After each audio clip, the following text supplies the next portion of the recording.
Instituée depuis 2013 par l'ONU, la Journée internationale du sport est célébrée tous les 6 avril partout dans le monde. En Côte d'Ivoire, les festivités se tiendront le 7 avril 2023 à Dimbokro, autour du thème « Marquer des points pour les peuples et pour la planète ». Mais avant cette célébration nationale, le ministère des Sports a initié un panel pour montrer l'importance de cette journée aux étudiants de l'Institut national de la jeunesse et des sports, ainsi qu'aux dirigeants de fédérations. Et pour marquer aussi la journée internationale du sport pour le développement et la paix, nous allons lancer avec l'installation de chantier de l'Agora de Dimbokro, qui aura lieu donc le 7, avec la coopération française, l'ambassadeur de France et les autorités locales. Telle est la vision de développement inspirée sous le leadership du président Alassane Ouattara. Occasion également pour les panélistes d'instruire les pensionnaires de l'INJS sur plusieurs thématiques, entre autres la sociologie et l'universalité du sport et le partage d'expériences. Il est normal qu'on puisse donc saisir toutes ces opportunités pour célébrer le sport et planter, ouvrir les axes pour démontrer que le sport est aussi une activité de développement. Le sport qui était amusement, qui était jeu, a migré pour être aujourd'hui un élément incontournable dans le développement durable.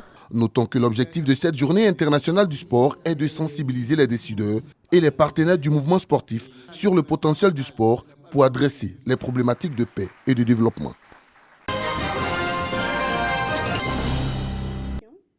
La Fédération internationale pour la planification familiale lance ses activités à Abidjan à travers l'installation de son bureau sous-régional pour l'Afrique de l'Ouest et du Centre. La fédération veut contribuer à améliorer les programmes de planning familial en Côte d'Ivoire et en Afrique. C'est aussi permettre aux populations marginalisées de sa zone d'action de profiter de leurs droits à la santé sexuelle et reproductive. 39 millions d'hommes et de femmes et de jeunes filles appartenant aux populations les plus défavorisées, les plus pauvres, les plus vulnérables, ayant le moins accès aux services de santé, ont reçu plus de 110 millions de services de santé sexuelle et reproductive.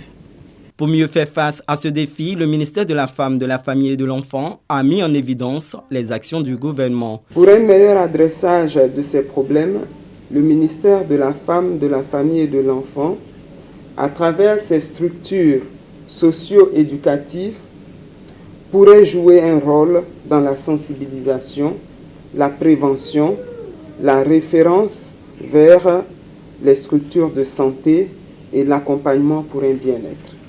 La Fédération internationale pour la planification familiale Région Afrique est une organisation de prestation de services de santé sexuelle et reproductive en Afrique subsaharienne. Le réseau émergent des chefs de service du personnel des conseillers régionaux, désormais installé. Objectif, accompagner les élus pour faciliter la politique de décentralisation. Le président de ce réseau vient d'être investi par ses collègues à l'issue d'une assemblée générale élective au siège du conseil régional de Gbeke. Le nouveau président, issu de la région du Hambol, décline ses priorités. Nos premières actions sont d'abord des actions de structuration. Des nouveaux textes sont en train d'être élaborés pour une fonction territoriale au niveau des collectivités. Alors, nous allons prendre le train en marche. Nous allons apporter notre savoir, en tout cas pour que ces textes soient une fois pour de bon, des textes qui sied à la communauté des animateurs des collectivités.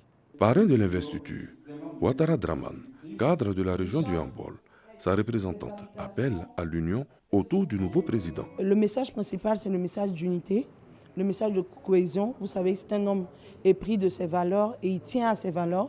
Parce que pour lui, dans toute organisation, quand il y a la cohésion, quand il y a l'unité, on peut facilement atteindre les objectifs que nous nous sommes fixés. Le président est élu pour 3 ans et les membres sont représentants des 31 régions du pays.